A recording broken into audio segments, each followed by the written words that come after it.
ನೇತ್ರಾಣಿ ದ್ವೀಪದ ರಹಸ್ಯಮಯವಾದ ಕಥೆನ ನಿಮ್ಮೊಂದಿಗೆ ಹೇಳ್ತೀನಿ. ನೇತ್ರಾಣಿ ದ್ವೀಪವು ಮುರುಡೇಶ್ವರದಿಂದ ಕೇವಲ 18 ಕಿಲೋಮೀಟರ್ಗಳಷ್ಟು ದೂರ ಇದೆ. ಹಾಗೆ ಈ ದ್ವೀಪದಲ್ಲಿ 2 ಗುಹೆ ಆಕಾರದ 2 ಕಿಂಡಿಗಳಿರುತ್ತೆ. ಇವುಗಳನ್ನು ಭೀಮನ ಕಿಂಡಿ ಎಂದು ಕೂಡ ಹೆಸರುವಾಸಿಯಾಗಿರುತ್ತೆ. ಆಗಿನ ಕಾಲದಲ್ಲಿ ಈ ಗುಹೆ ಒಳಗಡೆ ಚಿನ್ನ, ಮುತ್ತು, ರತ್ನ ಇವುಗಳಲ್ಲಿರುತ್ತಂದೇಳಿ ಆಗಿನ ಕಾಲದಲ್ಲಿ ಊರ ಜನರಲ್ಲಿ ಒಬ್ಬ ಸಣ್ಣ ದೋಣಿ ಮೂಲಕ ಈ ಗುಹೆ ಒಳಗಡೆ ಹೋಗ್ತಾನೆ. ಹೋಗಿ ಜೀವ ಬಿಟ್ಟಿರುವಂತಹ ಘಟನೆ ಕೂಡ ಇಲ್ಲಿದೆ. ಹಾಗೆ ಆ ಘಟನೆ ಆದ ನಂತರ ಯಾರು ಕೂಡ ಇದರ ಒಳಗಡೆ ಹೋಗಲು ಪ್ರಯತ್ನ ಕೂಡ ಮಾಡಿರಲ್ಲ. ಹಾಗೆ ಈ ನೇತ್ರಾಣಿ ದ್ವೀಪವು 30 ಎಕರೆಗಳಷ್ಟು ವಿಸ್ತಾರವಾಗಿರುವಂತಹ ದ್ವೀಪ ಇದಾಗಿದೆ. ಸುತ್ತಲೂ ಕಲ್ಲು ಕೊಠರೆಗಳಿಂದನೇ ತುಂಬಿದೆ.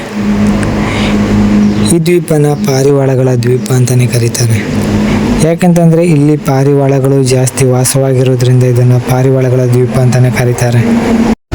ಈ ದ್ವೀಪಕ್ಕೆ ತನ್ನದೇ ಆದ ಐತಿಹಾಸಿಕ ಹಿನ್ನೆಲೆ ಕೂಡ ಇದೆ.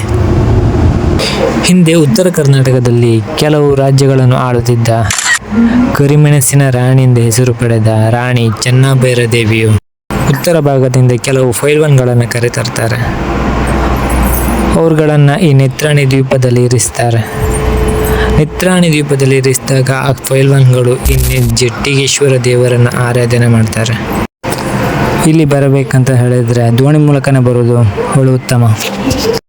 ನಮಗೆ ಬೇಕಾದ ಪೂಜೆ ಸಾಮಾನುಗಳನ್ನೆಲ್ಲ ನಾವು ಮನೆಯಿಂದನೇ ತರಬೇಕಾಗತ್ತೆ.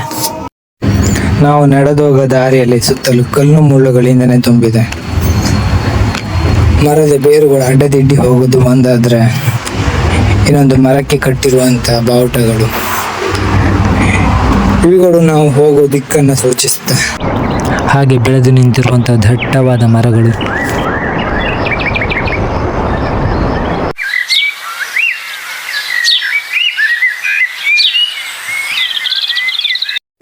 ಹೀಗೆ ದಾರಿ ಉದ್ದಕ್ಕೂ ಇವುಗಳನ್ನು ನೋಡುತ್ತಾ ಮುಂದೆ ಹೋದೆವು. ಹೀಗೆ ಕಲ್ಲು ಮುಳ್ಳುಗಳನ್ನು ದಾಟುತ್ತಾ ದೇವಸ್ಥಾನದ ಮುಂಭಾಗವನ್ನು ಸೇರಿ ದೇವರ ಪೂಜೆ ಸೇವೆಗೆ ಸಿದ್ಧತೆಗಳನ್ನು ಮಾಡಿಕೊಂಡೆವು.